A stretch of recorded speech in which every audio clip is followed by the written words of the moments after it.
이런 말이 하나 지나가는 것을 우리가 확인할 수가 있지요. 이제 얼마 전에 있었던 이런 일들에 대한 실상에 관해서 아주 정연하게 기록하려고 손을 댄 사람이 많았다. 그리고 이제 이 각하, 곧 데오빌로도 그런 일들에 대해서 들은 소문은 많아요. 그런데 이 정리가 잘 안 되니까 4절에 보니까 각하가 배우신 것들이 확실함을 알게 하려 함이라 라고 이렇게 서론의 기를 쓰고 이 누가복음을 쓰게 된 이유를 말해주고 있죠.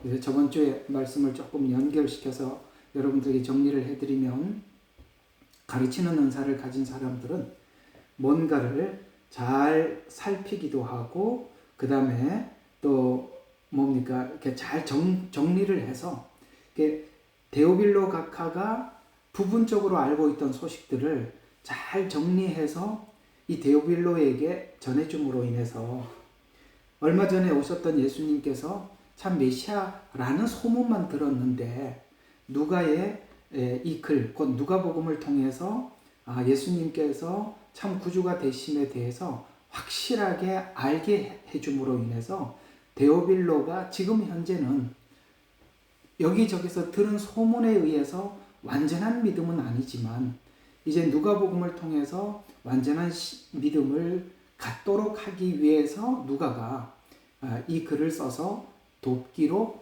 해서 이 누가복음을 기록했다라는 의미에서 보면, 가르치는 은사를 가진 사람들은 사람들이 성경과 복음에 관해서 여기저기 이렇게 듣기는 들었지만 분명하게 이렇게 질서를 잡지 못한 그런 사람들에게 설명을 해줌으로 인해서 그가 가지고 있었던 여러 가지 이렇게 흩어진 말씀들을 정리함으로써 완전한 확실한, 여기 보면은 4절에 보니까 배우신 것들이 확실함을 알게 하려 함이라. 그러니까 확실하게 아는 것 더하기가 뭐죠? 이꼴 믿음이 되겠죠. 그러니까 확실하게 알지 못하면 믿음도 확실하지 않을 텐데, 이 누가의 도움을 통해서 확실한 것, 분명한 믿음을 갖게 하기 위해서 누가복음을 기록했다라고 말씀을 드렸고, 저번 주에 이 가르치는 은사를 가진 사람 하면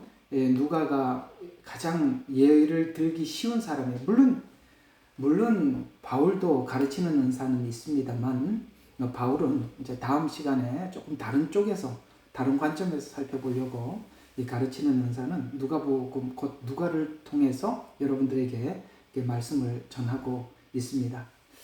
오늘은 이 가르치는 은사의 오용에 대해서 여러분들과 함께 나눠보려고 하는데, 저번 주에는 이제 이런 사람들이 대략적으로 이 가르치는 은사를 가지겠구나라는 것을 알게 되었다면, 모든 은사는 그 은사가 가지고 있는 좋은 장점도 있지만은 이 장점이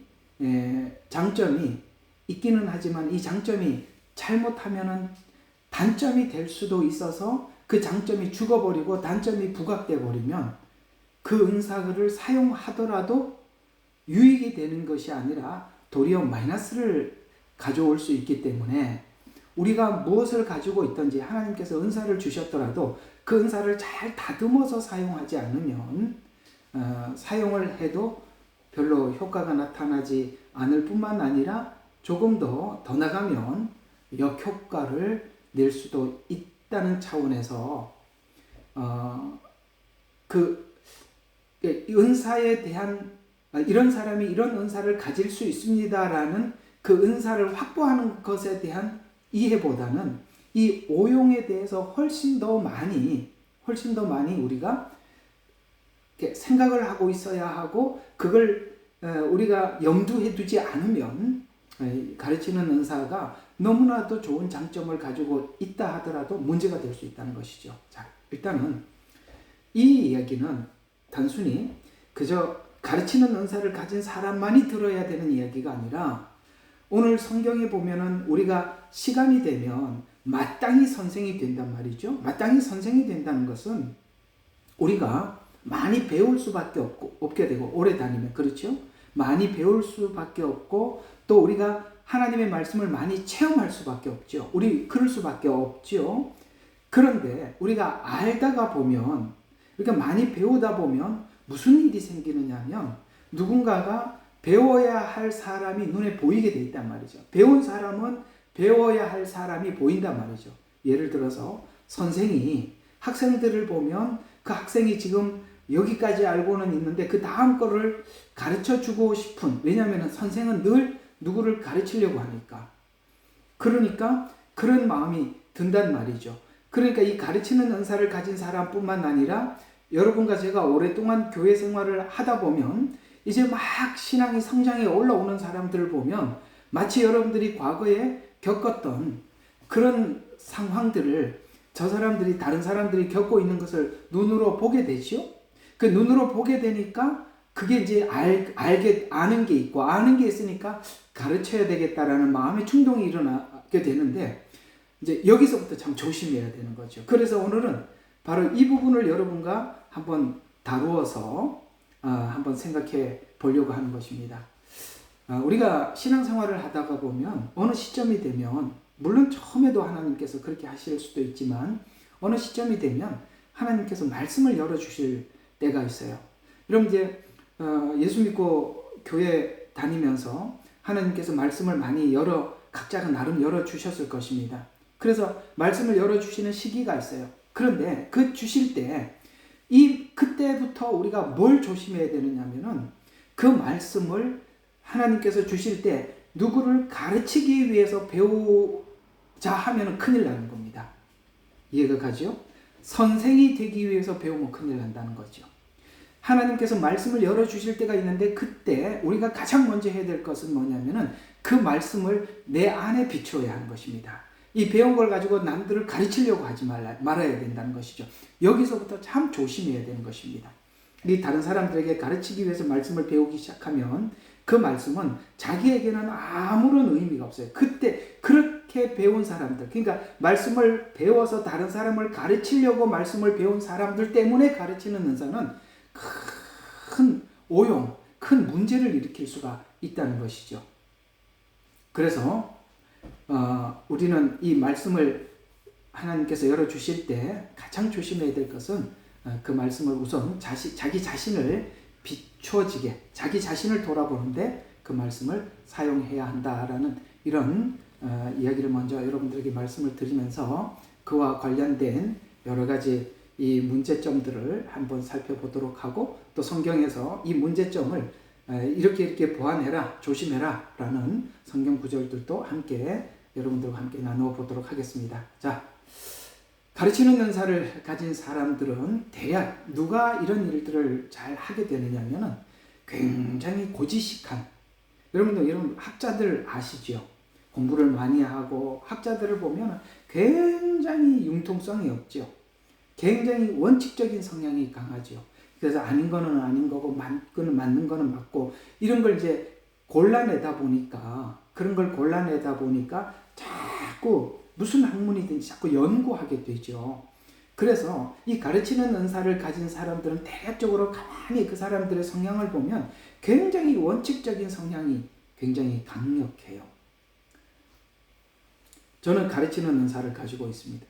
그런데 이제 제게 와서 이렇게 말씀을 배우려고 하는 사람들을 가만히 보면 저하고 성향들이 비슷한 어떤 부분들이 있냐면은 하나님 말씀은 아닌 건 아니고 맞은 건 맞습니다라는 이런 원칙적인 성향들이 매우 강해요. 이런 사람들이 대략 진리를 가지게 되고 진리를 지키려고 하고 막 이런 그게 있죠. 왜냐하면 굉장히 원칙적인 성향을 가지고 있기 때문에 그렇죠. 그래서 이 원칙적인 성향이란 대략 이런 성향을 이야기하는데요. 성경을 편집하지 않는 성향입니다. 예를 들어서 내가 편리한 대로 성경을 막 해석하는 게 아니라 성경이 말씀한 그대로 수용하려고 하는 태도, 이런 것을 보고 원칙적인 성향이라 이렇게 표현할 수가 있는 것입니다. 그래서 이렇게 말씀을 곧이곧대로 보고 곧이곧대로 믿으려고 하는 이런 사람들일수록 진리를 확보하게 되고 진리를 지키려고 하게 되고, 그 다음에 진리가 아닌 것에 대해서는 저항하게 되고, 이런 성향들이 기본적으로 있죠. 이건 사람의 성향에 의해서만 진리에 대해서 받아들이고 지키고 이렇게 하려고 하는 것보다는, 사람의 성향보다는 기독교인이 되면 누구나 다 우리가 하나님의 말씀이라는 그 진리 안에서 우리가 분명한 믿음을 가져야 되지 않습니까? 그러니까 내가 옛날에는 그런 사람이 아니었다 하더라도 교회 안에 들어와서 예수님을 믿은 이후부터는 우리가 이런 성향을 갖는 것이 당연하다고 생각을 하셔야 되는 거예요. 그렇게 나는 원래 성향이 원칙적인 성향이다, 그런 게 아니죠. 원래 기독교인이 되면 원칙적인 성향이 없더라도 가지게 되는 것이 당연한 것입니다. 그런 의미에서 이 원칙적인 성향이란 말씀을 그대로 수용하려고 하는 태도, 말씀을 편집하지 않으려고 하는 것, 이런 성향을 의미하는 것입니다. 이것은 가르치는 은사를 가진 사람뿐만 아니라 모두가 기독교인이라면 이런 성향을 당연히 가지고 있어야 하는 것입니다. 그래서 가르치는 은사를 가진 사람들의 특징 중에 이 원칙적인 성향의 말씀을 드렸듯이 가르침을 받는 사람들도 같은 이런 원칙적인 성향을 가진 사람들과 잘 어울리게 되고, 기독교인이라면 누구나 그렇게 해야 한다라고 생각을 합니다. 자, 그런 의미에서 보면 그런 성향을 가진 사람들이, 이 바울도 그런 성향을 가지고 있었습니다. 자, 그래서 바울도 그런 성향의 사람으로서 성경을 기록하며 가르쳤는데 얼마나 그가 이 하나님 주신 말씀에 대해서 엄격했는가. 성경에 보면 고린도전서 4장 6절에 보면 바울이 이렇게 고린도 교인들에게 말씀한 적이 있습니다.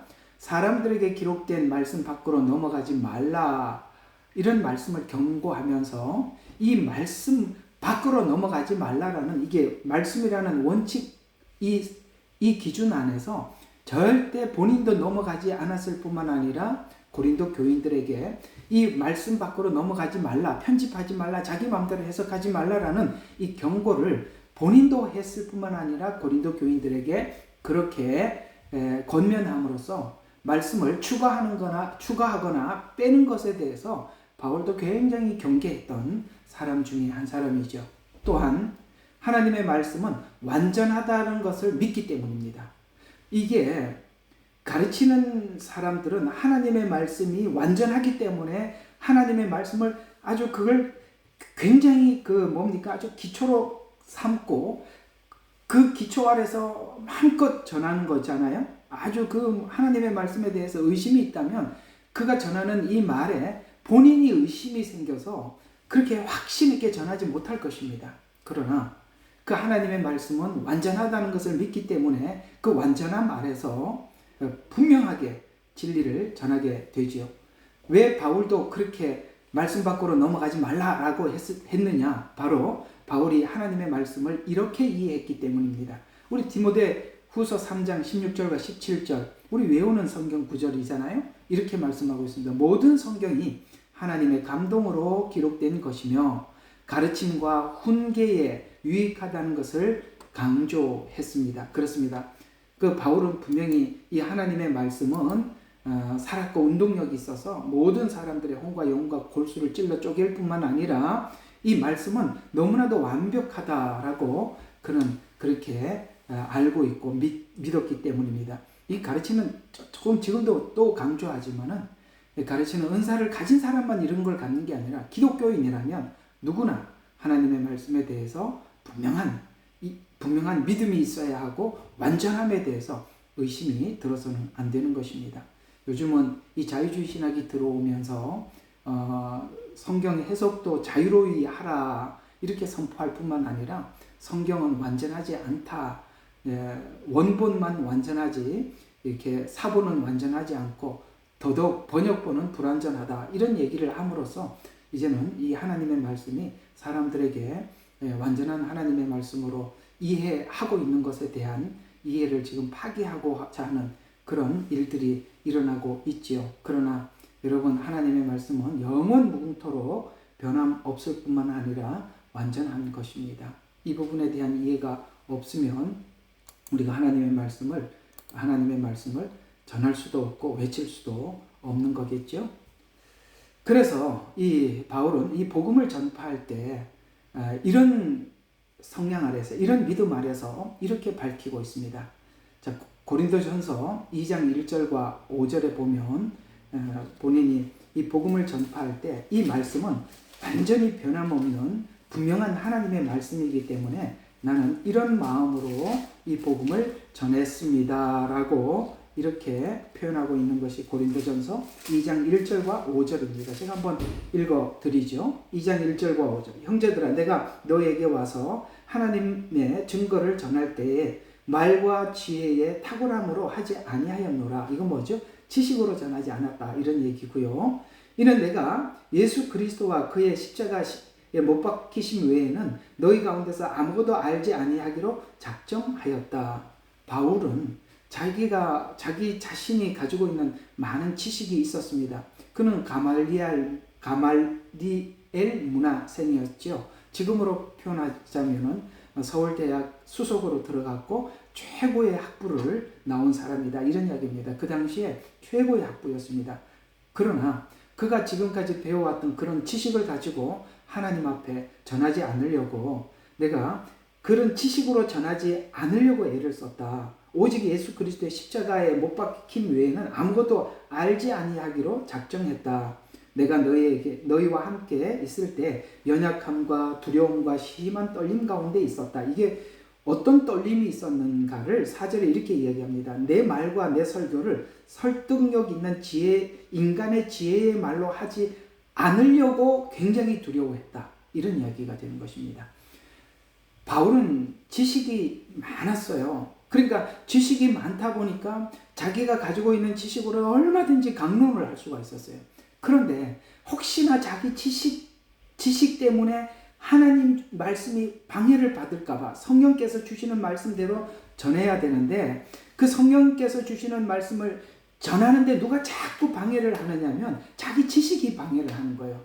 사실은 바울이 이 이야기를 쓰면서 물론 그의 구약을 알고 있는 풍성한 지식이 정말 우리에게 많은 하나님의 말씀을 전한 것은 사실입니다만은, 구약에 가지고 있었던 그 바울의 수많은 지식이 자기 지식으로 전했더라면 우리에게 올 게 아무것도 없었을 텐데, 구약에 있는 모든 지식을 성령과 함께 우리에게 전달해 줌으로써 우리에게 믿음이 되었다는 거예요. 만약에 바울이 구약에 있는 지식을 자기 지식으로 전했더라면 오늘 우리에게 믿음이 되는 것이 아니라 도리어 전혀 이상한 것을 만들어냈을 수도 있었어요.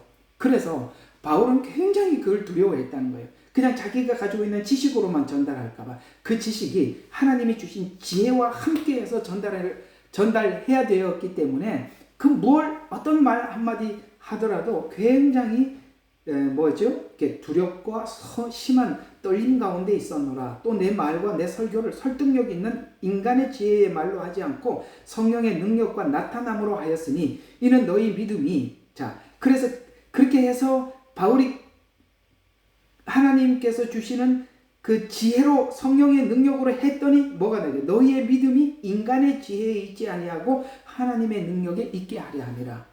이상하게 이게 설교를 해보면 지식으로 전달을 해놓으면 듣는 사람들이 믿음이 생기질 않아요.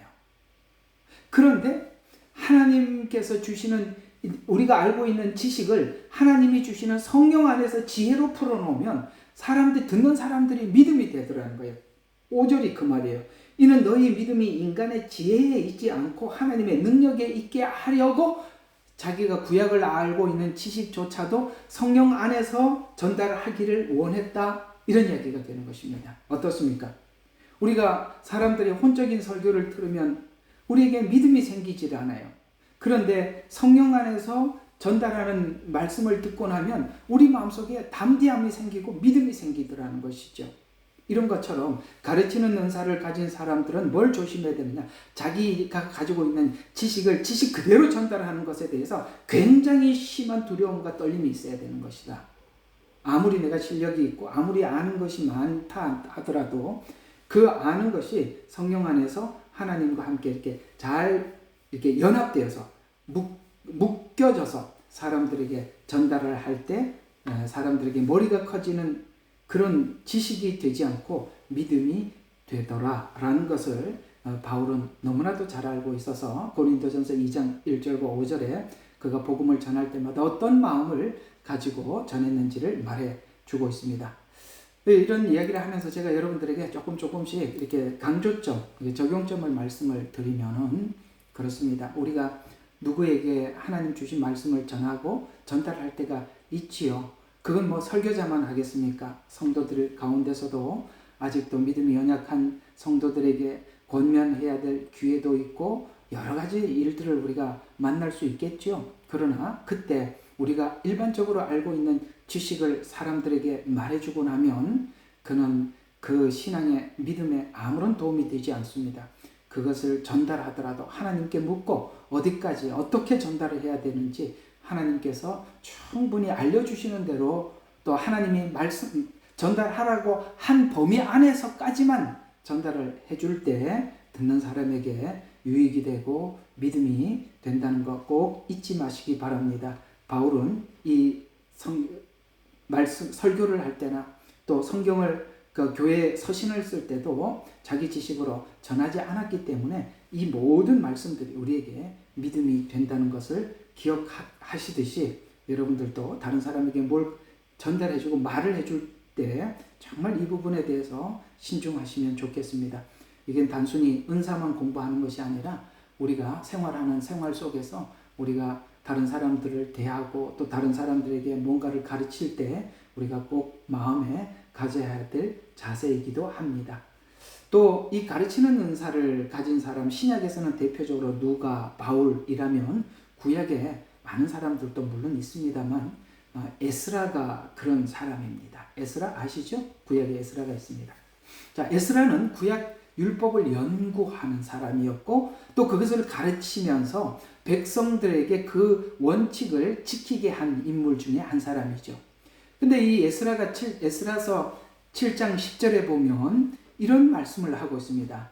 자신의 마음을 다해 여호와의 율법을 연구하며 준행하며 이스라엘에게 율법의 도를 가르치기로 결심하였다. 굉장히 중요한 이야기입니다.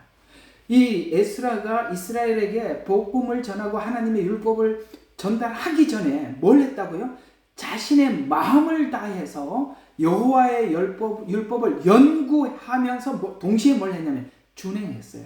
살아보지 않고 전하는 말씀은 사람들에게 생명력이 없어요. 오늘 에스라가 이 백성들에게 율법을 전하기 위해서는 연구를 하면서 자기가 실천을 했다는 거예요. 자기가 먼저. 그리고 이스라엘에게 율법과 법도를 가르치기로 결심했다라고 말씀해 줌으로써 우리가 누군가에게 말씀을 전할 때 바로 이 에스라와 같은 마음을 가져야 한다라는 것입니다.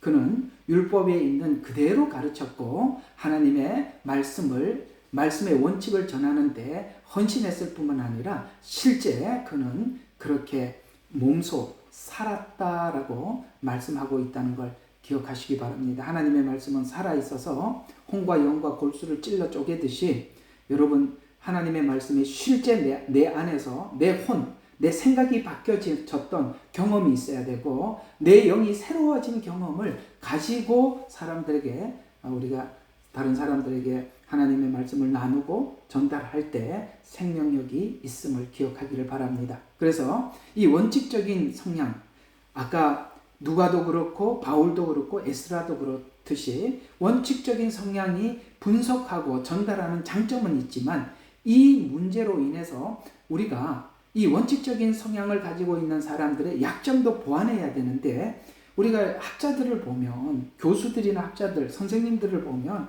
참 답답한 게 뭡니까? 굉장히 융통성이 없다는 거예요. 그 다음에 너무나도 자만에 빠져 있다는 거예요. 자기가 알고 있는 지식에 대한 자만, 그리고 그 자만이 융통성이 없어요. 그냥 자기가 알고 있는 게 진리라고 꼭 잡고 있어요. 왜 그걸 꼭 붙잡고 있느냐라고 물어보면 그들은 그렇게 충분히 연구했다. 그래서 내가 이렇게 연구를 해서 이 답을 쥐고 있다. 그래서 그 답을 놓지 않으려고 하죠. 요게 이제 가르치는 은사를 가지고 있는 사람들의 단점이기도 한데 이 부분을 좀 이번에는 좀 많이 다루게 되겠죠. 그래서 이 가르치는 은사도 문제점이 있긴 있는데 이것이 바로 확고한 신념은 신념. 이게 신념과 믿음은 좀 달라요.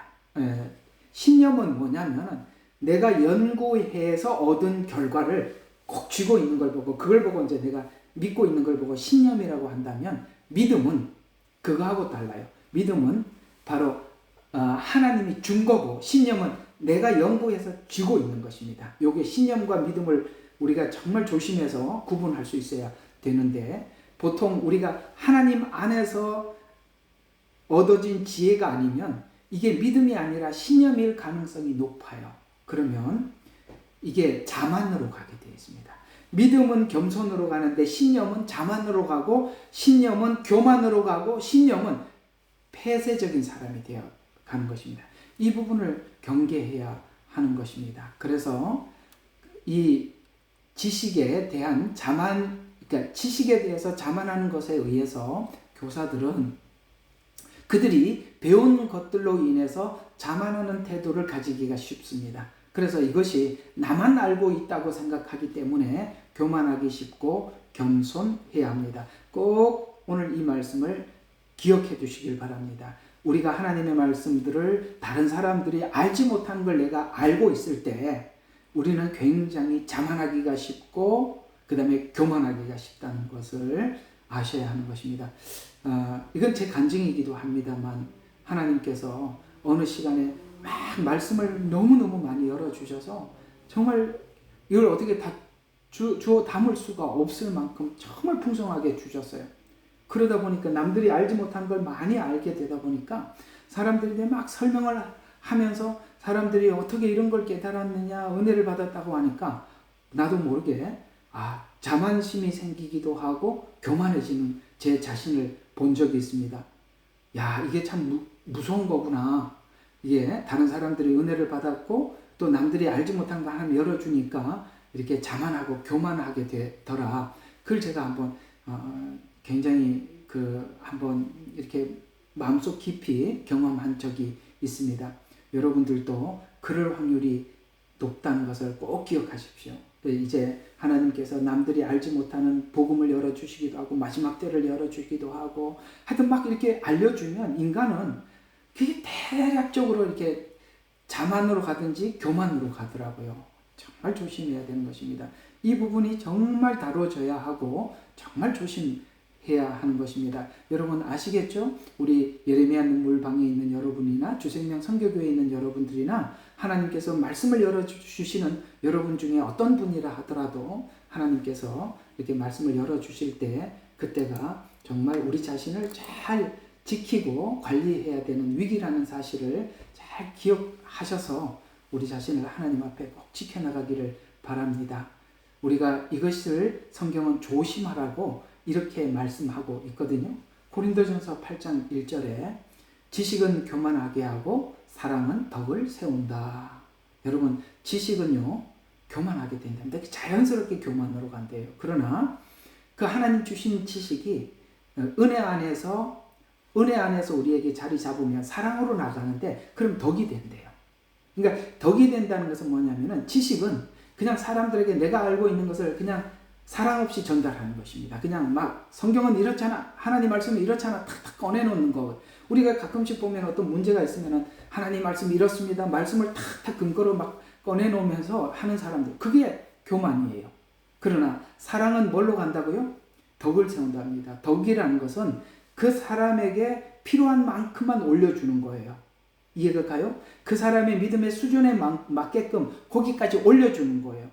지식은 그 상대를 위한 것이 아니라 내 걸 전달하는 거고 사랑은 그 상대를 위해서 내 지식을 전달해 주는 것입니다. 그 이야기입니다. 그래서 지식은 교만하게 하고 사랑은 덕을 세운다라고 말씀하신 것처럼 하나님의 말씀으로 자신이 먼저 배우고 자기 것으로 삼은 후에 다른 사람에게 전달하도록 해야 한다라는 것입니다. 또 가르치기 위해서 남을 가르치기 위해서 배우지 말아야 한다는 것입니다. 지혜는 하나님을 경외하기 위해서 배우는 것이기 때문입니다. 내가 하나님을 경외하기 위해서 성경을 배워야지 남을 가르치기 위해서, 여러분 그건 그냥 일반 학교 선생들이 하는 방식이죠. 대학 교수들이 하는 방법이죠. 남을 가르치기 위해서 그들은 배우지요.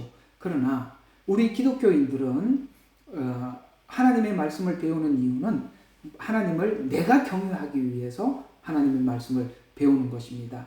잠언서 1장 7절에 보면 여호와를 경외하는 것이 지식의 근본이다 라고 말씀하고 있습니다. 남을 가르치기 위해서 배우는 사람들은 하나님을 경외하지 않아요. 그러나 하나님을 경외할 때 하나님이 주시는 지식들이 있죠. 그게 진짜란 말이에요. 남을 가르치기 위해서, 그러니까 쉽게 말해서 신학교에서 배운 것, 남을 가르치기 위해서 학교에서 배운 거는 사실 자기에게 별로 유익이 되질 않아요. 그러나 내가 하나님을 경외하다가 경외하는 깊이만큼 하나님의 지식을 주시죠. 내가 이렇게 하나님을 섬겼더니, 하나님을 경외했더니 하나님이 거기 가니까 하나님이 또 말씀을 열어주시고 그렇게 계속 지식을 열어주시더라. 그게 진짜라 이 말이에요. 또 선생이 더 큰 심판을 받는다는 것을 성경은 경고하고 있기 때문에 그렇습니다. 야고보서 3장 1절에 보면 많은 사람이 선생이 되지 마라. 우리가 더 큰 심판을 받을 줄 알미라. 이렇게 말씀하고 있습니다. 선생이 되었다는 것은 하나님 앞에 더 큰 심판을 받을 수 있음에 대해서 성경은 말씀하고 있습니다. 또 이 가르치는 은사를 가진 사람들의 또 가지고 있는 약점이 또 이런 게 있습니다. 교육받지 않는 사람의 실제적인 지혜를 무시하는 것. 그러니까 교육받지 않은 사람들, 그러니까 교육을 받지 않고 누군가가 뭔가를 증거하고 말을 하면 그 사람에 대해서 너 성경에 없잖아. 네가 제대로 교육을 받은 게 없잖아. 그렇게 해서 그 사람들에 대해서 지혜를 무시하는 성향이 있다. 이게 무슨 말이냐?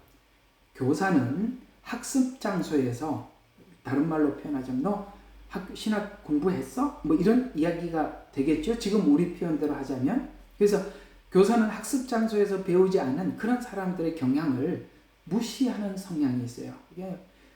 자, 요한복음 7장 15절에 보면 유대인들이 기이 여겨 가로되 이 사람은 배우지 아니하였거늘 어떻게 그를 아느냐, 이렇게 예수님에 대해서 랍비들이 말을 했어요. 유대인들은 예수님이 랍비로부터 교육을 받지 않았는데 지금 네가 가르친다는 것은 그 가르침이 우리가 대중적인 배움, 너 학교 어디 나왔어? 너 지금 랍비 학교에서 배운 거 맞아? 네가 성경에 대해서 아는 게 있어? 이렇게 생각을 했거든요. 그래서 예수님의 가르침에 대해서는 그들이 완전히 깡그리 무시한 적이 있지요. 가르치려고 하는 사람들은 내용이 논리적이지 않거나 교육을 받지 못한 사람이 하는 말을 받아들이지 않으려고 하는 성향이 있습니다. 그러나 배움의 경로가 신학교만 아니라 이렇게 성경 공부를 통해서만 아니라 하나님께서는 많은 사람들에게 다양한 방식으로 가르치고 있다는 것도 받아들여야 한다는 것입니다. 이해가 가십니까? 저처럼 이렇게 학교에서 배워서 전하는 사람도 있는가 하면 우리가 각자가 하나님 앞에 살아가면서 배운 것도 있단 말이죠. 이런 것도 하나님이 그들에게 주신 지혜요 지식이란 말이에요. 그것을 자기가 어떤 학문적인 절차를 밟지 않고 말을 한다고 해서 당신은 틀렸다 이렇게 하지 말라는 것입니다.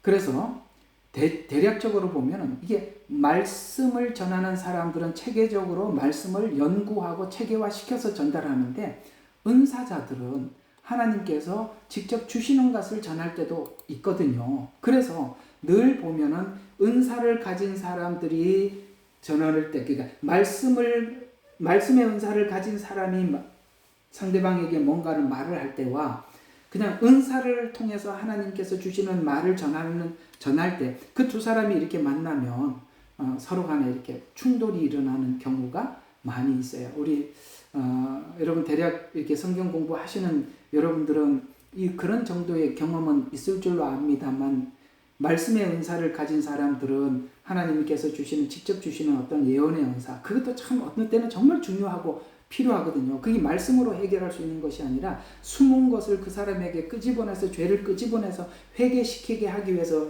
예언의 은사를 쓰는 거예요. 여러분, 아나니아 삽비라 사건을 성경 이게 말씀을 가르치는 사람이 그걸 어떻게 찾아내서 설명을 해내겠어요? 하나님께서 베드로에게 직접 계시해 주셔서 가르쳐 주었기 때문에 그들이 그런 속에 죄가 있다는 것을 알고 지적을 해서 그것이 드러났던 것처럼 이렇게 하나님이 직접 주셔서 전달하는 것도 하나님이 하시는 방법 중에 하나거든요. 그러나 이렇게 체계적으로 말씀을 가지고 전달하는 것도 하나님이 하시는 방법인데 둘은 이게 참 어울리기가 힘든 관계예요. 야, 이렇게 하나님이 뭐 절차도 없이 성경에 근거도 없이 이렇게 말을 하냐? 이렇게 말씀의 은사를 가진 사람들 그렇게 이야기하고 또 이쪽에 있는 사람들은 하나님이 꼭 그렇게만 말씀하시냐 직접 알려주시기도 하신다 이렇게 하고 둘이 충돌하는 경우가 있다 이 말입니다. 그러나 하나님은 이런 방법으로도 일하시고 저런 방법으로도 일하신다고 성경에서 우리에게 말씀하고 있어요. 그렇죠? 베드로에게도 그런 방법으로 했어요. 바울에게도 그런 방법으로 했어요. 하나님이 우리에게 말을 전달하는 방식은 다양함을 인정을 해야 돼요. 만약에 그것이 확신이 없으면 일단은 그냥 올려놓고 하나님 그렇게 말씀하셨으니까 지금은 확인이 안 되더라도 두고 보자. 하나님께서 다음에 이 문제를 어떻게 풀어가나 이렇게 올려놓을 생각을 하지 아예 버리면 안 된다 이 말이에요. 하나님이 전달하는 방법이 여러 가지가 있음에 대해서 인정해라. 그러나 이 말씀의 은사를 가진 사람들은 말씀을 체계적으로 말씀해갖고 전달하지 않으면 다 아니라고 이렇게 얘기를 하는 바람에 은사를 가져서 하나님 직접 전해주는 사람들과 이렇게 늘 충돌하게 되더라. 여러분 그런 성향들을 많이 보신 적이 있을 거예요. 그렇죠? 그래서 이게 말씀을 가진 사람들은 이쪽을 인정하지 않고 이쪽 사람들은 저쪽을 인정하지 않고 그런 성향이 있습니다. 저희 교회는 둘 다 됩니다. 둘 다 되니까 걱정하지 마십시오. 또 하나님께서 우리가 인생의 경륜을 통해서도 말씀을 하십니다. 성경의 잠언서에 보면 노인들의 지혜를 배우라라고 말씀하고 있습니다. 노인들의 지혜, 하나님께서 평생을 살아가면서 주신 지혜도 하나님이 주시는 방법이에요. 잠언서 3장 5절과 7절에 보면 스스로 지혜롭게 여기지 말고 여호와를 경외하며 악을 떠날지어다. 지식으로 나 여기까지 왔다. 내 믿음이 여기까지 왔다. 내 수준이 여기까지다. 이렇게 여기지 말라. 스스로 지혜롭게 여기지 말라. 네가 하나님께서 지혜를 주셨든 안 주셨든지 하나님을 경외해야 악에서 떠난다. 지식이 악을 떠나게 하는 것이 아니라 여호와를 경외하는 것이 악을 떠나게 하는 것이다. 그것이 어쩌면 지식과 상관이 없을 수도 있다. 많이 알지만 전혀 하나님을 경외하지 않는 것. 그거 지식과 여호와를 경외하는 것은 별개의 문제다. 기억하시기 바랍니다. 여러분이 많이 성경을 깨달아도 하나님을 경외하는 것과 악을 떠나는 것은 별개의 문제입니다. 그래서 또 하나님의 일하심에는 세상의 약한 자들을 택해서 지식적으로 가르침보다는 삶의 가르침으로 세상을 전파했어요. 그러니까 하나님께서는 누가와 같이, 바울과 같이, 에스라와 같이, 또 성경에 있는 많은 지식이 있는 사람들과 같이 그런 사람들을 통해서 가르치기도 하지만 삶을 통해서 하나님은 많은 사람들을 가르치기를 원하십니다. 그 삶을 통해서 가르치는 사람들은 그 사람들이 우리처럼 이렇게 가르치는 사람 유창한 말을 쓸 줄은 모르지만 그저 그의 삶, 그것이 고린도전서 1장 27절과 29절에 보면 하나님이 하나님을 드러낼 때 이렇게 하신답니다. 그러나 하나님께서 세상에 미련한 것들을 택하사 지혜 있는 자들을 부끄럽게 하시려고 세상에 약한 자들을 택하사 강한 자들을 부끄럽게 하시며 이게 더 효과적이겠죠. 그렇죠. 지식이 있는 사람이 지식을 잘 전달해서 사람들에게 이해시키는 것보다 미련한 사람, 약한 자들, 또 세상에서 가장 천한 자들과 멸시받는 자들과 없는 자들을 택하여서 있는 자들을 패하는 방법이 훨씬 낫죠. 그게 야, 나는 이렇게 많이 알고 내가 이렇게 많이 가졌는데도 무엇 하나도 하지 못하는데 정말 가진 것도 없고 지식도 없는 사람이 삶으로 평생을 살아내는 걸 볼 때 유명한 사람의 설교 한 편보다 그의 삶의 한 모습이 사람들에게 훨씬 더 감동적인 것처럼 하나님은 지식 있는 사람을 통해서만 하나님의 말씀을 전하는 것이 아니라 도리어 미련한, 약한, 천한, 멸시받는 사람, 없는 사람, 이런 사람들을 통해서 하나님을 자랑하시는데 쓰더라. 그러니 내가 말씀의 은사를 가지고 많은 사람들을 감동시키고 변화시키고 은혜를 끼친다고 교만하지 마라. 하나님은 도리어 이런 사람들을 통해서 가르치는 사람들, 똑똑하다고 생각하는 사람들을 부끄럽게 만들더라. 왜요? 나는 유창하게 잘 가르치는데 저는 저 사람은 정말 하나님의 말씀도 그렇게 많이 알지도 못하는데도 그 말씀 붙잡고 살아가는 그 모습을 통해서 많은 사람들에게 도전을 줘요. 삶이 훨씬 더 큰 도전을 주더라 라는 것입니다. 그러니 우리는 하나님이 일하시는 방법에 다양함을 인정을 하고 가르치는 것만이 전부는 아니다 라는 것을 가르치는 사람들은 기억해야 한다 라는 이야기가 되는 것입니다. 또 지식이 교만으로 가지 않으려면 늘 아까 멸시받는 사람, 약한 자들을 통해서 하나님께서 영광을 받으신다고 하듯이 늘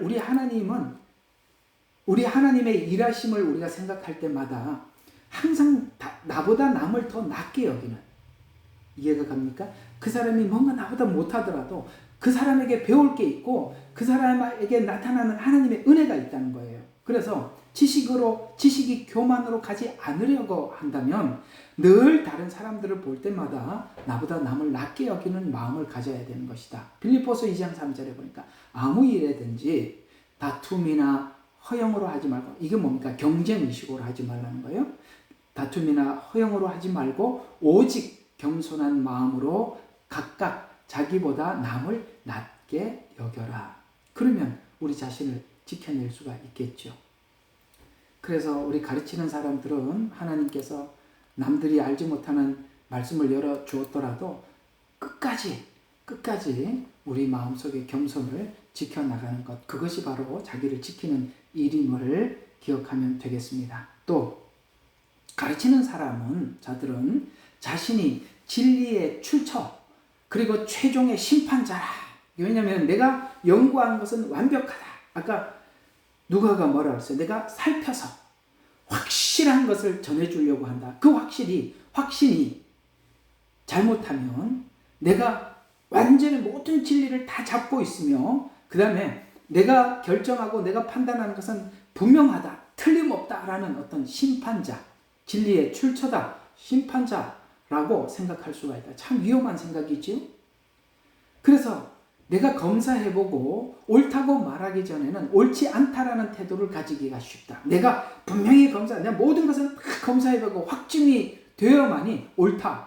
이게 이제 학자들이 가지고 있는, 물론 이 사람들이 우리가 일반 사람들이 이렇게 만들 수 없는 어떤 체계를 만드는 데는 참 도움이 돼요. 어떤 것을 깊이 파서 뭔가를 하나 연구를 하고 만들어내고 그 다음에 지식을 장작하고 이런 실력은 있습니다. 왜냐하면 깊게 들어가니까. 그러나 우리가 하나님의 일하심에 나만이 옳은 건 아니거든요. 그러니까 내가 연구한 것은 다 옳다 이렇게 생각해서 내가 진리다, 심판자다 이렇게 생각하면 참 위험한 생각이죠.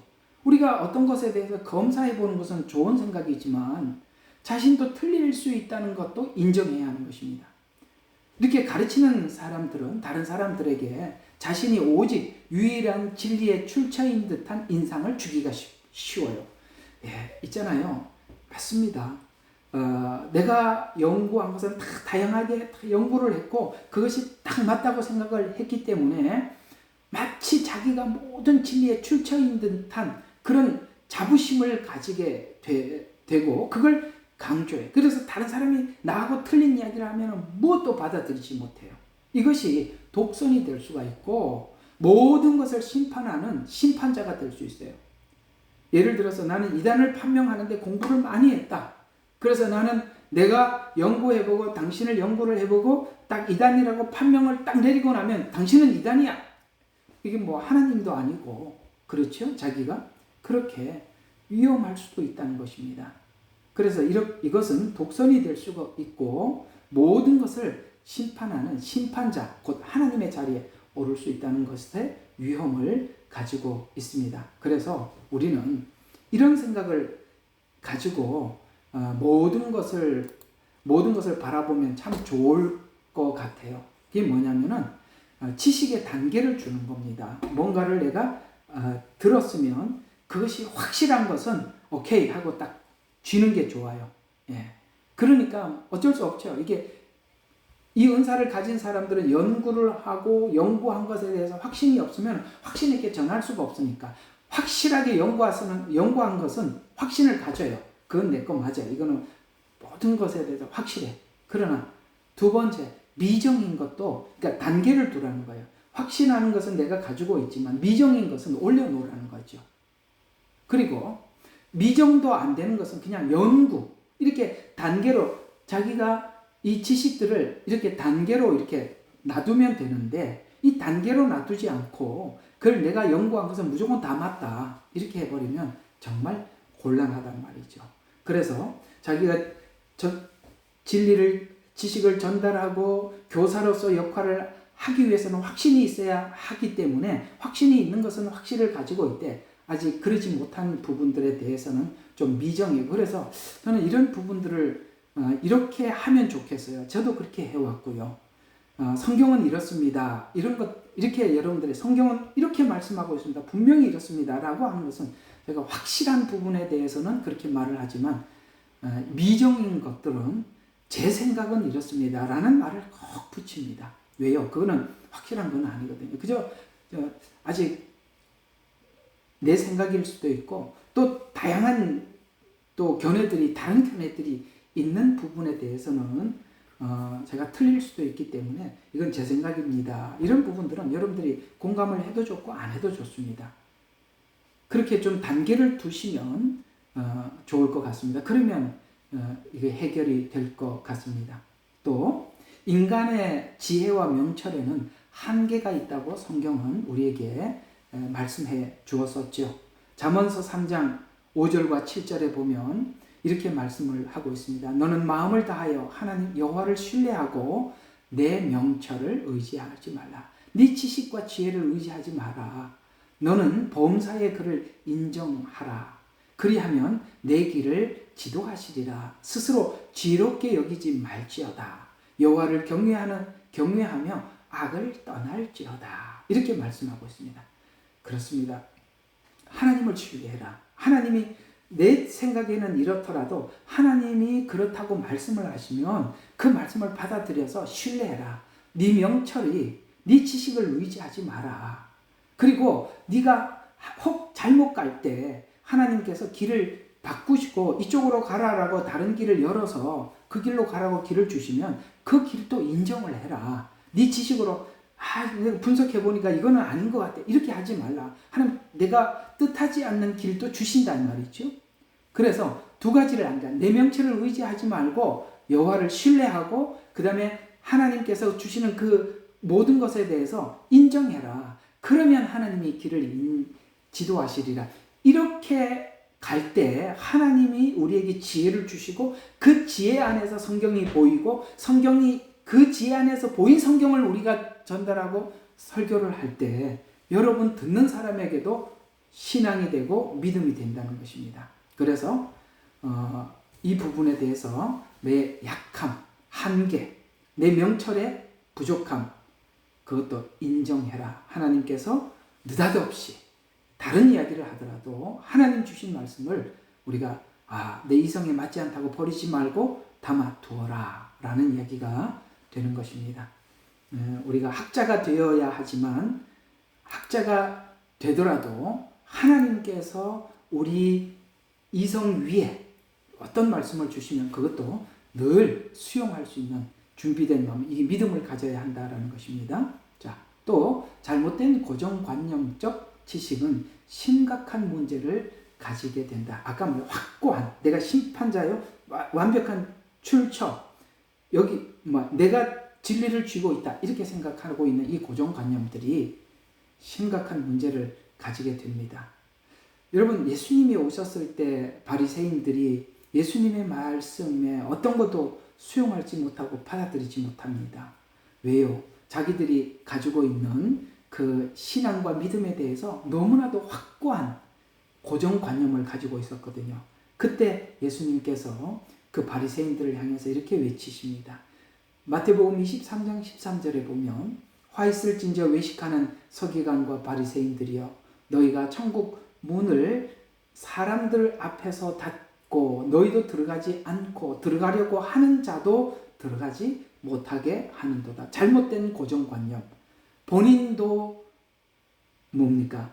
이 하나님 나라에 들어가지도 못할 뿐만 아니라 이 잘못된 고정관념은 하나님 앞에 당신을 통해서 복음을 듣고 싶습니다. 당신을 통해서 하나님의 말씀을 듣고 싶습니다. 하고 온 모든 사람들도 어떻게 합니까? 그들도 천국문에 들어가지 못하게 한다라고 이 잘못된 고정관념에 대한 위험을 말씀하고 있습니다. 그래서 성령에 의해서 배우는 배움이 훨씬 더 중요합니다. 우리가 지식으로 하는 것보다 성령님께서 가르쳐 주시는 이 가르침이 굉장히 중요합니다. 요한복음 16장 13절에 이렇게 말씀하고 있습니다. 그러나 진리의 성령이 오시면 그가 너희를 모든 진리 가운데 인도하시리니 그가 스스로 말하지 않고 오직 들은 것을 말하며 장래 일을 너희에게 알리시리라 말씀하고 있습니다. 성령님께서 가르쳐 주시는 것, 우리 지식과 충돌할 수 있습니다. 그러나 성령님이 가르쳐 주시는 것을 우리가 더 귀한 말씀으로 받아야 한다라고 말씀하고 있죠. 또 가르치는 자가 가져야 할 이 고백을 본받아야 하는데요. 고린도전서 4장 4절과 5절에 보니까 이 가르치는 사람들에 대해서 이런 주의를 주고 있습니다. 나는 내가 자책할 아무것도 깨닫지 못하나, 이 바울이 이야기를 하는 것입니다. 나는 내 자신에 대해서 자책할 것이 아무것도 깨닫지 못한다. 그러나 이로 말미암아 의롭다함을 얻지는 못한다. 다만 나를 심판하실 이는 주시니라. 그러므로 때가 이르기 전, 주께서 오시기 전 아무것도 판단하지 말라. 이렇게 말씀하고 있습니다. 우리가 어느 순간 가르치는 자리에 와 있다 보면 내가 이게 가르칠 정도로 하나님께서 말씀도 열어주시고 내가 경험도 있으니까 나는 완전하다. 이렇게 착각할 수가 있지요. 그러나 바울은 분명히 말합니다. 나는 자책할 아무것도 깨닫지 못할 만큼 내가 완전하게 하나님 앞에 살았지만은 그러나 이것으로는 내가 하나님 앞에 의롭다함을 받을 수는 없다. 참 무서운 이야기죠. 가르치는 자리에 있다는 것은 완성된 자리에 있지 않다는 것을 또 인정을 해야 되는 것입니다. 가르치면 완전하지 않다. 로마서에서 배웠죠. 성경에 유대인들을 향해서 네가 가르치는 네가 죄를 짓느냐, 사람들의 물건을 훔치고 도둑질을 하고 간음하지 말라라고 가르치면서 네가 간음하느냐라고 말씀하신 것처럼 우리가 가르치는 것이 완전한 것이 아니라 가르치면서도 우리가 불완전한 상태에서 가르치고 있다는 것을 이 가르치는 사람들은 꼭 기억해야 하는 것입니다. 그래서 우리가 교회 안에서 권면해야 될 대상들이 우리 앞에 오면은 내가 완성된 것처럼 마치 나는 그걸 넘어온 것처럼 해결한 것처럼 그렇게 말을 하는데 그거는 굉장히 위험한 생각입니다. 아닙니다. 우리도 넘어가지 못해서 나도 이렇게 노력하겠노라고 나도 이렇게 노력해봤노라고 이런 이야기를 하셔야죠. 뭘 우리가 해결을 해서 남을 가르칩니까? 우리는 다 해결하지 못한 사람들입니다. 바울은 진짜 자기 자신에게 대해서 자책할 것이 없지만은 그럼에도 불구하고 그것으로는 의롭다함을 얻지 못한다는 이 중요한 바울의 신앙 고백을 우리가 꼭 기억해야 하는 것입니다. 그래서 특히 이 가르치는 자리, 목수란다, 목사, 교수, 참 이런 위치에 있는 사람들이 그래서 위험한 거예요. 자기가 뭘 가르치면 당연히 자기는 모든 것을 해결한 이게 정말 무서운 거예요. 참 그래서 이 가르친다는 것이 참 하나님께서 이 가르치는 일들을 맡겨주셨다는 것은 영광이기도 하지만 이 가르치는 일을 맡았다는 것은 자기 관리에 심각한 치명적인 문제를 일으킬 수도 있다는 거 참 무서운 이야기입니다. 참 이게 많이 훈련을 받고 많이 하나님 앞에 정죄되지 않고 가르치는 자리에 사람을 올려놓으면 그거보다 위험한 게 없어요. 참 위험합니다. 또 가르치는 자들이 폐쇄적이 될 수 있으며 폐쇄적일 때 더 큰 실수를 할 수 있음을 경고합니다. 아까 이제 야고보서 3장 1절과 2절에 보면 선생된 너희가 더 큰 심판을 받을 줄 알고 선생이 되지 마라. 우리가 다 실수가 많으니 만일 말에 실수가 없는 자라면 온전한 사람이라 능히 온 몸도 굴레를 씌우리라. 예, 그렇습니다. 폐쇄적이 될 수 있단 말이에요. 그게 무서운 겁니다.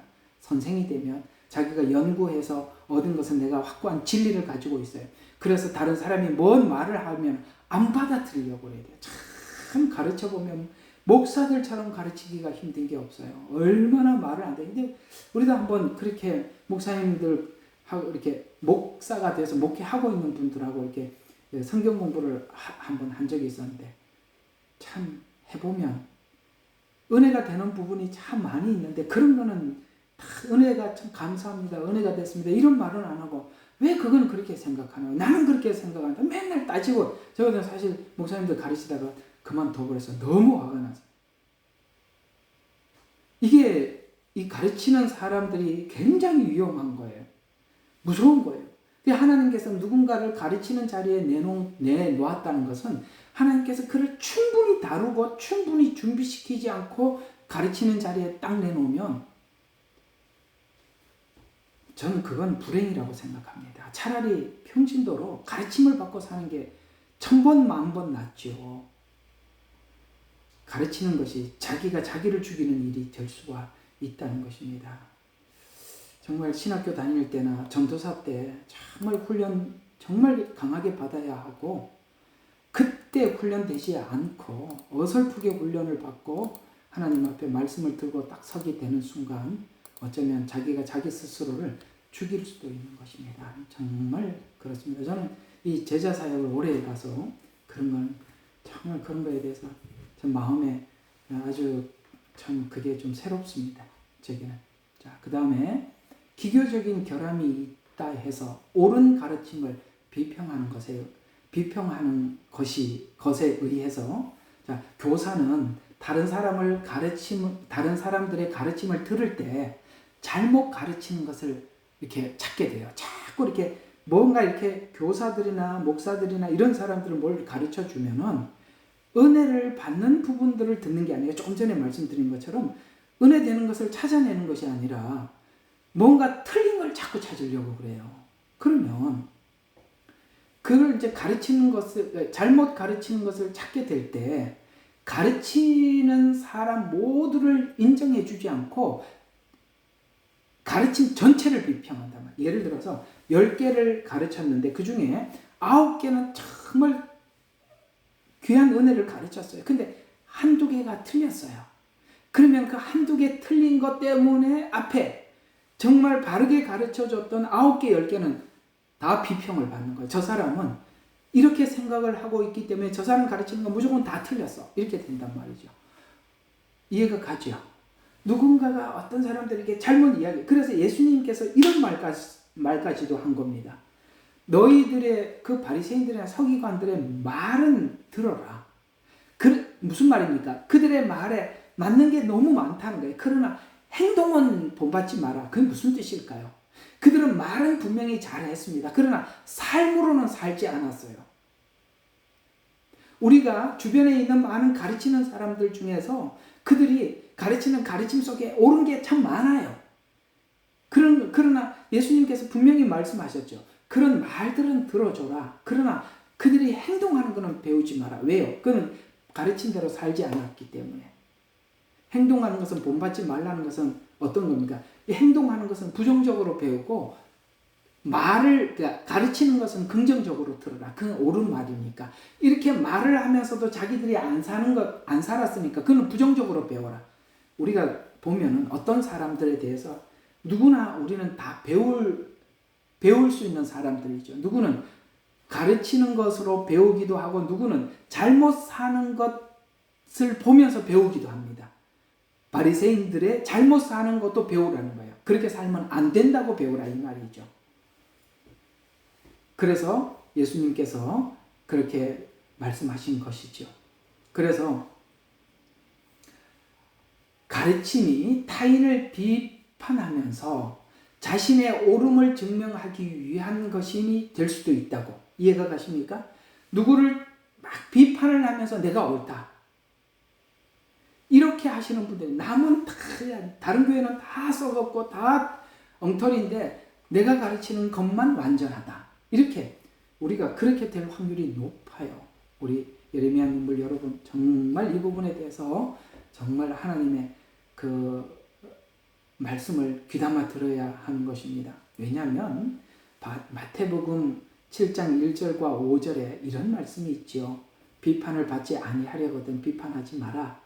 너희가 비판하는 그 비판으로 너희가 비판을 받을 것이요 너희가 헤아리는 그 헤아림으로 너희도 헤아림을 받을 것이니라. 어찌하여 형제의 눈 속에 티는 보고 내 눈 속에 있는 들보는 깨닫지 못하느냐. 먼저 내 눈 속에 있는 들보를 볼을 빼어라. 그 후에야 밝히 보고 형제의 눈 속에 티를 빼리라. 물론 잘못 가르치는 사람들 보면 보이지요. 답답하지요. 지적해주고 싶지요.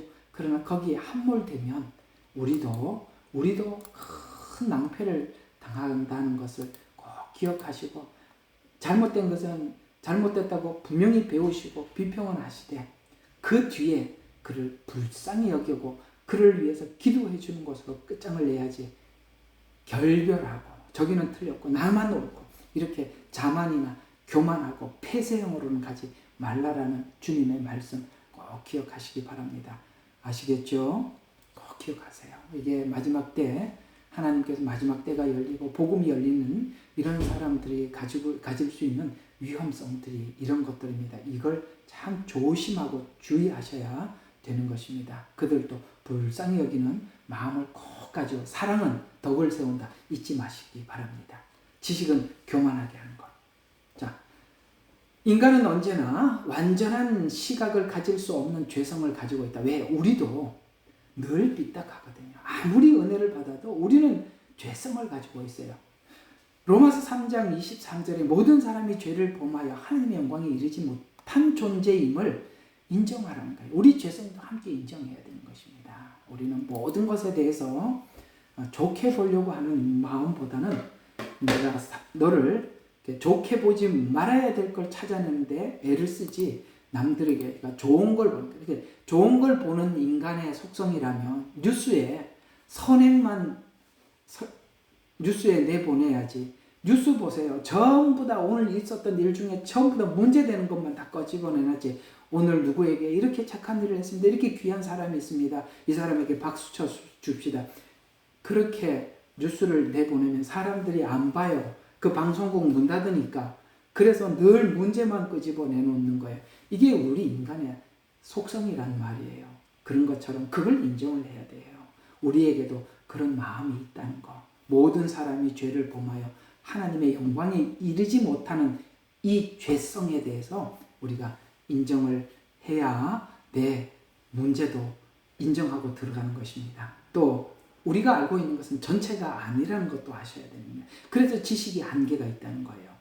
우리가 아는 지식은 부분적인 한계를 가졌다고 성경은 고린도전서 13장 9절과 10절에, 그러니까 우리가 부분적으로 알고 부분적으로 예언한다. 그리고 온전한 것이 올 때는 부분적으로 하는 것이 폐하리라. 여러분, 제가 알고 있는 것도 부분이고 누가 알고 있는 것도 전체를 알 수 있지는 않아요.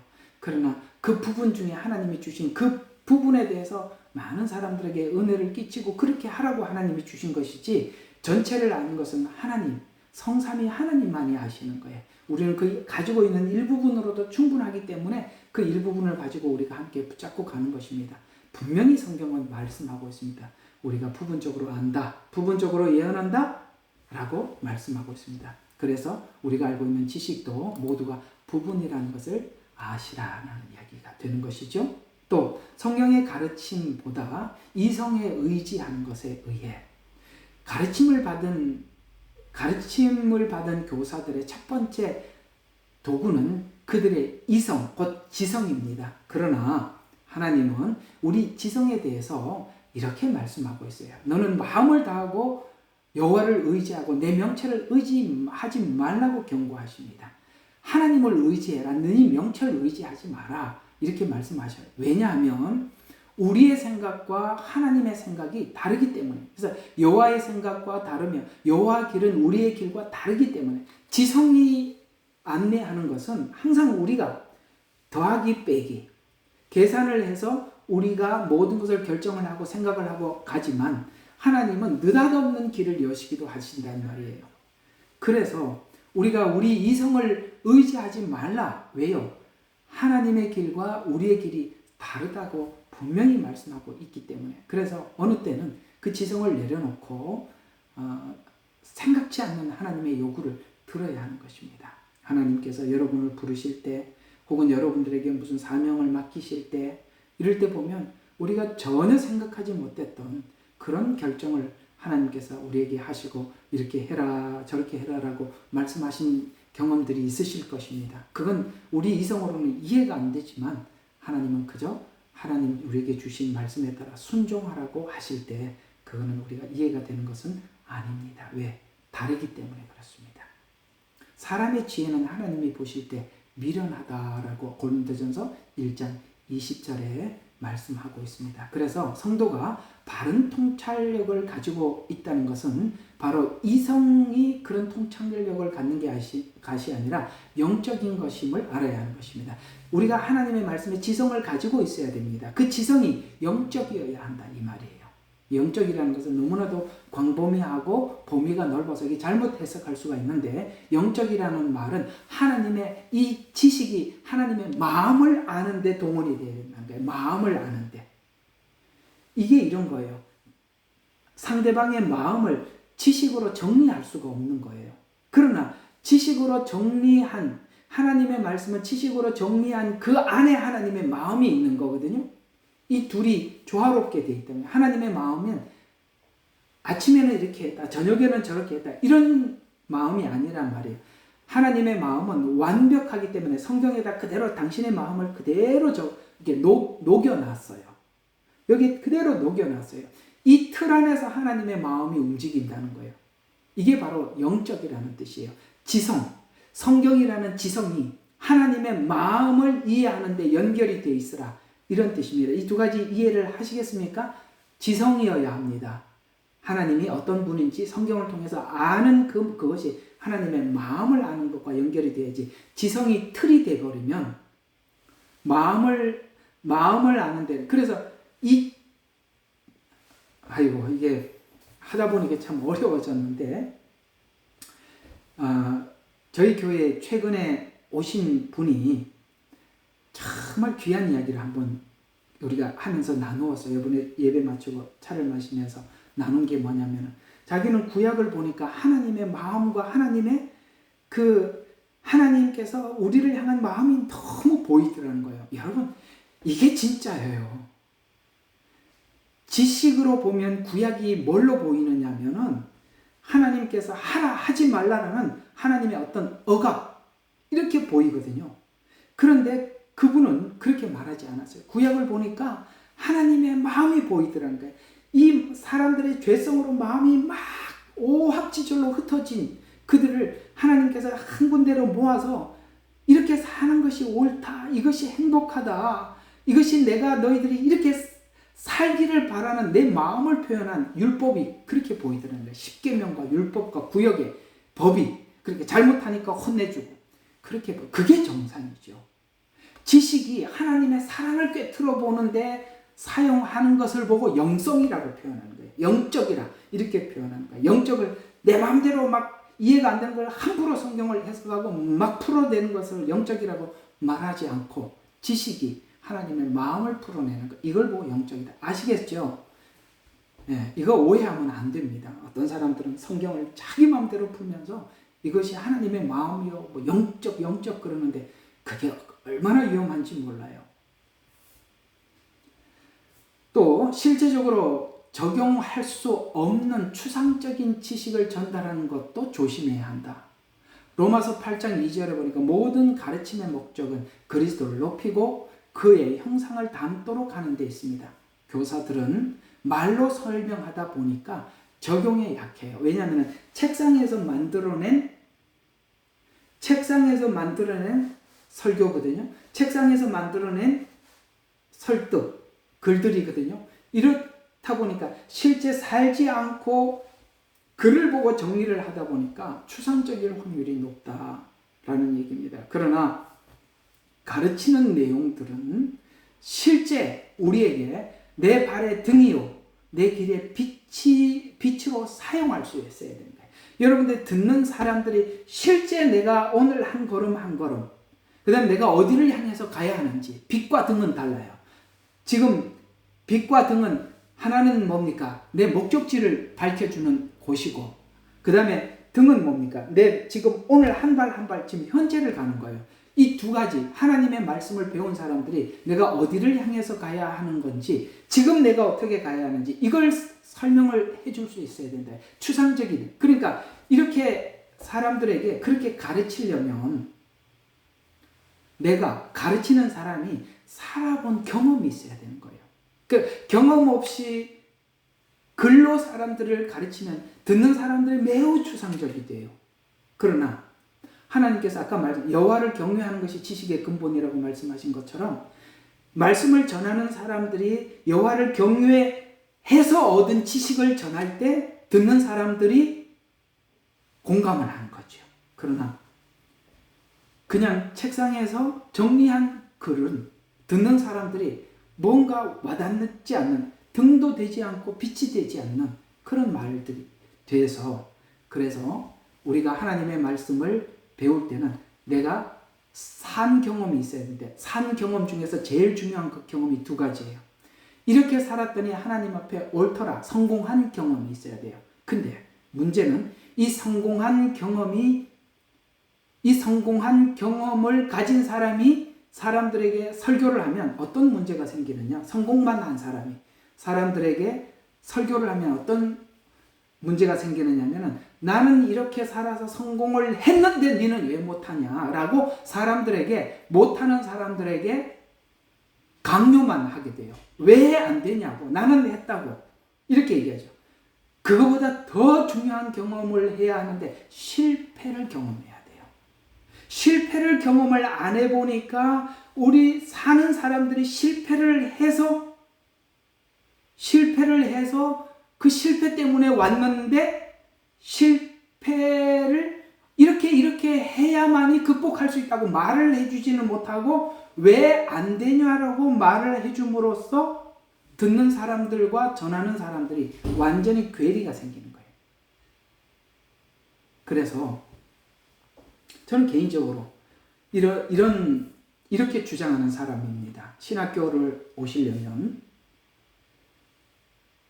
교회 집사도 해보고 교회에서 정말 평신도로 교사로 각 부서에서 평신도 때 열심히 섬기고 직장 생활도 해보고 그런 경험을 하고 신학교를 오셔서 사람들에게 말씀하시는 분들을 보면 실제 듣는 청중들이 그런 생활을 하고 있기 때문에 그걸 알고 이야기를 해주는데 고등학교 졸업하고 바로 신학교 가서 이렇게 하시는 분들은 너무나도 설교가 추상적이에요.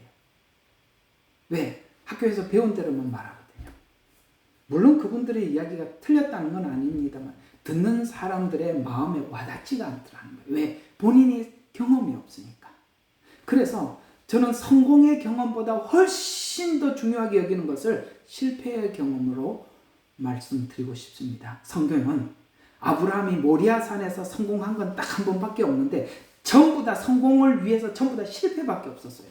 그걸 아셔야 돼요. 계속 실패해서 마지막에 실패를 통해서 하나님을 배워갔단 말이에요. 그래서 성경은 훨씬 더 우리에게 성공을 이야기하지 않고 이스라엘의 실패를 구약에 담아서 말씀해주고 있고 이스라엘 백성들이 광야 생활을 하면서 하나님이 이렇게까지 너희가 나를 섬긴 적이 있느냐라고 설명을 할 만큼 그들은 하나님 앞에 성공한 적이 한 번도 없다는 거예요. 신앙은 어쩌면 우리가 성공해서 배워가는 것이 아니라 실패하면서 배우는 것일 것입니다. 실패의 신학. 지금 현재 이렇게 한국교회에 일어나고 있는 많은 분들이 요번에 기가 막히는 이야기를 들었죠. 이게 교회가 신천지하고 협약을 하고 이건 이제 뭐 세상 뭐 더 이상 이제 정말 이게 이제는 뭐 설명이 안 되고 그냥 감탄밖에 안 나오는 거예요. 야, 이 지경에까지 왔구나. 이거 완전히 끝났구나. 신학교에서 동성애 반대하는 설교를 하면 그런 목사님들은요, 그런 교수들은요, 신학교에서 다 쫓겨났습니다. 지금 신학교 다 썩었습니다.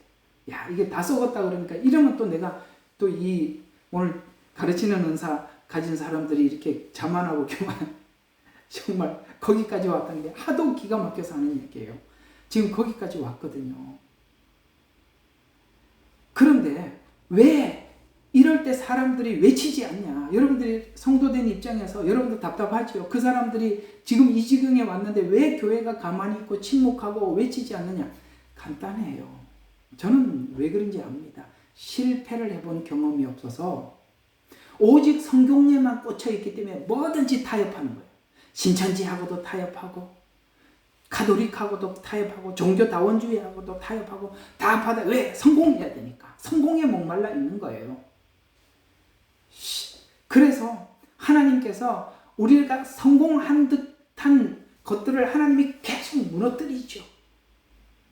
여러분 성경에 보면 계속 하나님의 훈련들이 보통 그런 훈련들이에요. 모세는 40년 동안 왕궁에서 누구보다 엘리트 교육을 받았어요. 왕궁 훈련. 여러분 왕자 훈련은 세상에 누구도 받지 못하는 최고의 교육 아닙니까? 그런 교육을 받고 40세 때 자만이 가득 찼습니다. 내가 이 히브리인들 중에 나만한 엘리트가 어디 있느냐. 이렇게 해서 이스라엘을 구원하기 위해 나섰다가 뭘 했습니까? 폭력으로 이스라엘을 구원하려고 했죠. 그래서 사람을 죽이고 모래 속에 파묻었습니다. 그러나 하나님께서는 그걸 계기로 모세를 40년 동안 광야 생활을 하면서 하나님과 독대하는 법을 배우고 그는 훌륭하게 나머지 40년을 이스라엘 백성들을 광야 생활하게 합니다. 여러분, 그것이 어떤 교육 같아요? 자기는 지금 성공한 교육을 40년 동안 배웠다고 생각하는 거예요. 그러나 하나님은 40년 동안 그 성공한 교육을 배운 시간만큼 실패한 교육을 시켜서 나중에는 그 실패를 두려워하지 않는 모세가 끝까지 바로에게 10가지 재앙을 사람이 하다가 포기하게 돼요. 한 3번 하다가 4번 하다가 그 다음번에 못해요. 그런데 10번까지 계속하고 결국은 이스라엘 백성들을 가나안 땅 앞에까지 데리고 올 수 있었던 것은 그는 실패를 통해서 배운 하나님 앞에 배운 그 실력 때문에 그것으로 이스라엘 백성들을 이끌어간 겁니다. 하나님은 우리 인생 속에 패배를 경험하지 않고는 우리는 완전해지지 않습니다. 모두 다 성공에 목말라 있지. 누가 패배하기 위해서 성공합니까? 하나님은 우리가 성공시켜놓은 것을 패배시킵니다. 그때 우리는 온전한 사람이 되는 것입니다.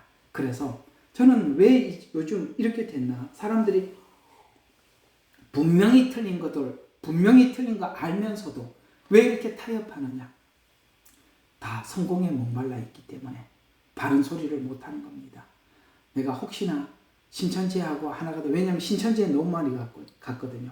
우리 기독교인들이 너무나도 많이 빠져나갔고 신천지에 가 있으니까 혹시나 그 신천지하고 하나 연합하고 나면 거기에 성도들 몇이라도 보내줘서 그래도 그나마 그 교회를 유지하지 않을까 이런 마음도 있는 것 같고, 또 하나는 신천지에서 이미 이렇게 교회에다가 많이 파송해서 이미 기성교회들을 많이 그 신천지에서 보낸 그 목사들이 정식 신학교를 나와서 그 위장해서 가서 나중에 어느 날 전체 그 자기 그 교회를 전부 다 신천지에다 갖다 바치는, 아마 그런 게 막 섞여 있는 것 같아요. 예, 성공하기 위한 목사들 혹은 신천지에서 교육받은 목사들 이미 교회에 파송돼서 갖다가 바쳐서 하나로 이렇게 묶고 거기서 뭐 교인들 중에서 아닌 사람들은 가든지 말든지 그 사람들은 양떼들을 아끼겠습니까? 이런 상황들이 오는 겁니다. 왜요? 실패를 하고 하나님을 여전히 붙잡는, 이걸 못해. 왜 하나님을 붙잡는가라고 물어보면 성공을 위해서 붙잡고 앉아있는 거예요. 예, 하나님이 실패하게 하면 하나님을 언제든지 버릴 수 있는, 왜? 예수를 믿는 목적이 성공이니까. 이게 문제인 거예요. 아이고, 참 우리 지금 현실들이 좀 그렇습니다. 자, 그 다음에 자신을 속이는 일을 경계해야 합니다. 그렇지 않으면 바리새인처럼 됩니다.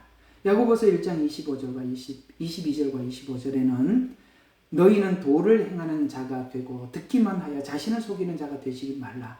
자유하게 하는 온전한 율법을 들여다보고 있는 자는 듣고 잊어버리는 자가 아니요 실천하는 자니 이 사람이 그 하는 일에 복을 받으리라. 뭐라고요?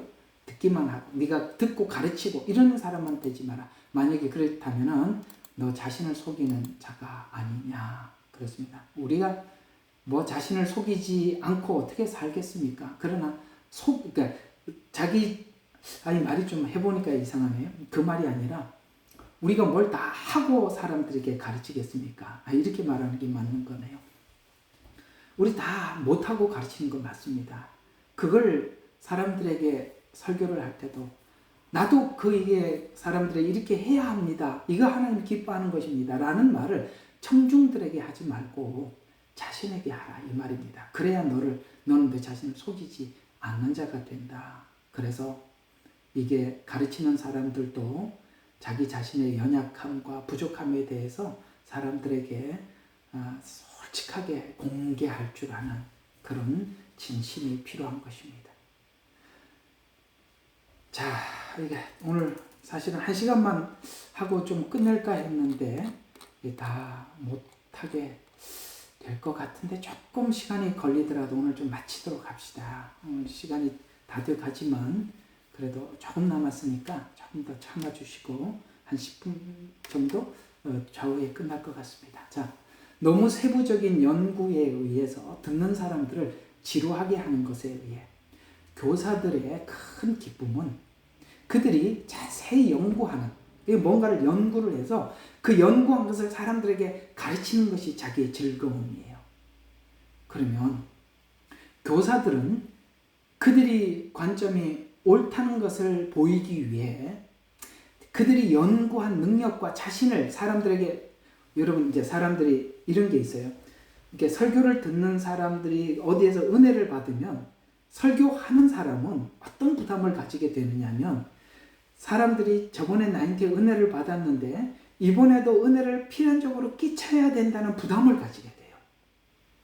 그러다 보니까 그 연구한 것을 가르쳤을 때 사람들이 기쁨으로 받아들이고 기뻐하는 것에 대해서 막 기쁨을 가지고 또 그걸 준비를 해서 또 가르치고 이렇게 하게 되거든요. 이제 이 예를 들어서 옛날에 제가 한번 이런 간증을 들은 적이 있어요. 신학교를 막 졸업한 전도사님이 이제 교회에 이렇게 청빙을 받아서 목회를 하게 되었다고 합니다. 그래서 이분이 뭐 이제 신학교 졸업하고 막 설교를 시작했으니까 설교 경험도 없고 그럴 거 아닙니까? 그래서 설교를 한 편을 준비를 만만치 않거든요. 막 졸업해서 하기가 참 쉽지 않아요. 잘 은혜를 받아서 목회를 시작은 했지만 자기가 받은 은혜는 뭐 얼마 동안 쏟아내고 나면 더 꺼낼 게 없어요. 매일 은혜 받았던 이야기만 할 수도 없고 그러니까 목회는 장기간 이렇게 계획을 짜야 하는데 그 장기간 계획을 짤 만한 실력도 없고 그러다 보니까 사실 이제 막 졸업해서 설교를 하다 보면은 그 설교 한 번 해결하기가 쉽지 않아요. 그래서 이분이 이제 어떤 생각을 하게 되었냐면 유명한 목사님들 설교를 이제 하기 시작했습니다. 이 목사님 설교, 저 목사님 설교, 뭐 우리나라 유명하신 분들 설교를 했어요.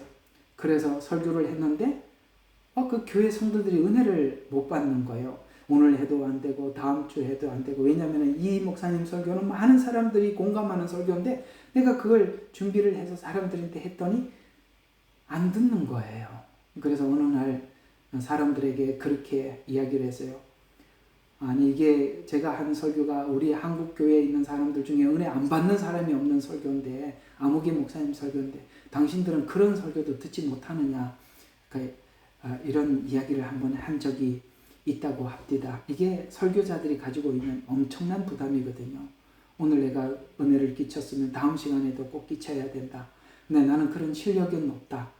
다음은 어떻게 해야 되나? 그러니까 설교 시간이 다가오면은 정말 좀 피가 마르죠. 바로 이 부분을 지금 지적하고 있는 것입니다. 그러다 보면 사람들에게 이제 내가 오늘 가르친 거 가지고 요렇게 설교를 했는데 은혜를 받았으니까 다음번에도 그렇게 하면 설교를 하면 은혜를 받겠지 하고 그 내용을 또 더 깊이 하는데, 문제는 듣는 청중들은 내가 지금 이렇게 연구해서 설교하는 것에 대해서 그 분야에 대해서 관심도 없고 다른 걸 원하는데, 자기 생각에는 이렇게 하니까 사람들이 설교의 은혜를 받으니까 그렇게 자꾸 설교를 준비를 해서 하다 보면 이제 쉽게 말해서 자기 세계 속에 빠져들어가는 거야. 자기 세계 속에 자기만의 어떤 세계를 만들어내고 그 세계 속에 자꾸 빠져들어가는데 청중들은 거기에 대해서 관심이 없다 이 말이에요.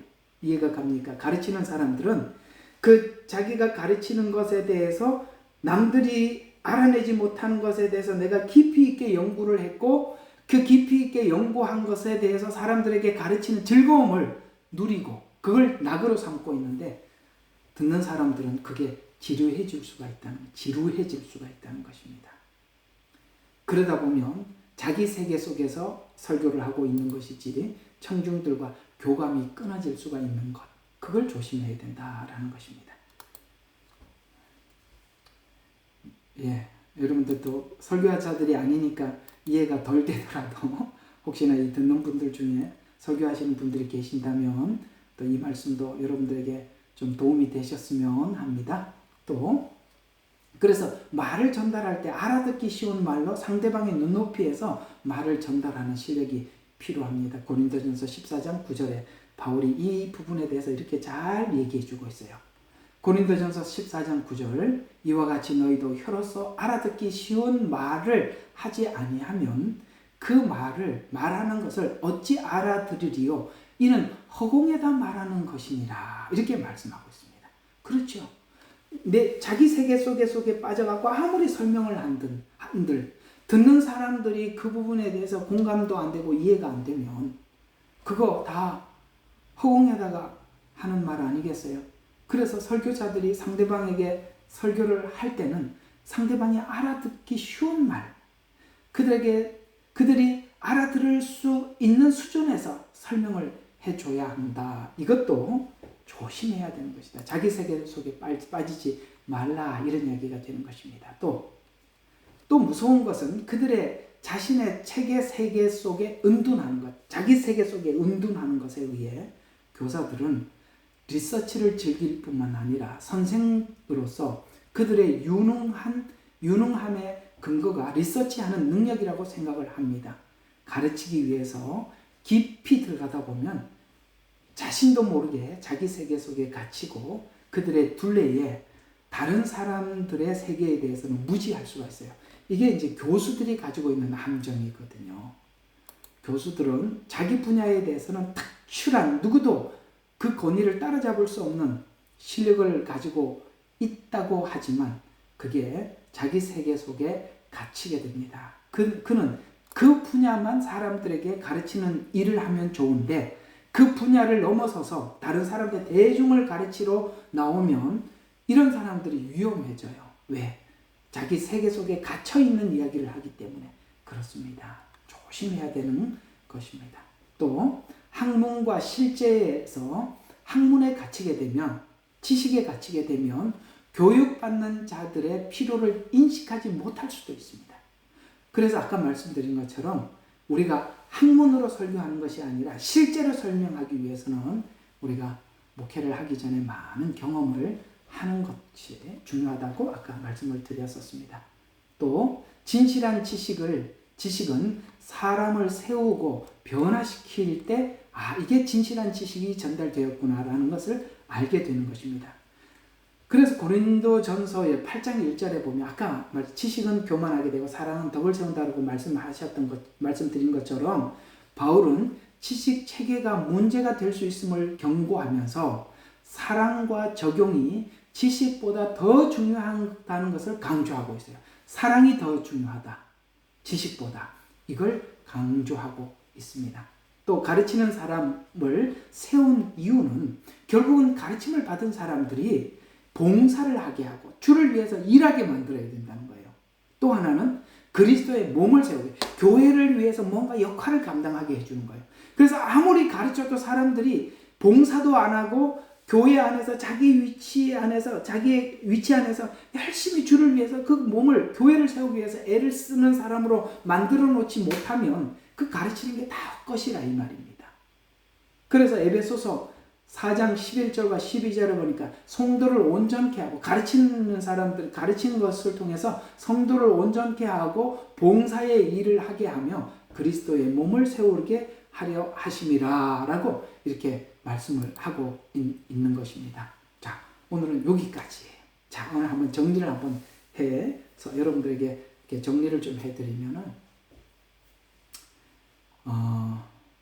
이게 가르치는 사람들은 폐쇄적이고 그 다음에 교만하고 자기 세계에 갇힐 확률이 굉장히 높습니다. 꼭 기억하세요. 특별히 뭔가 사람들에게 가르치는 일을 배우시는 분들, 또 하나님께서 어떤 지식을 주시고 성경을 열어주시는 분들 정말 조심하셔야 될 것입니다.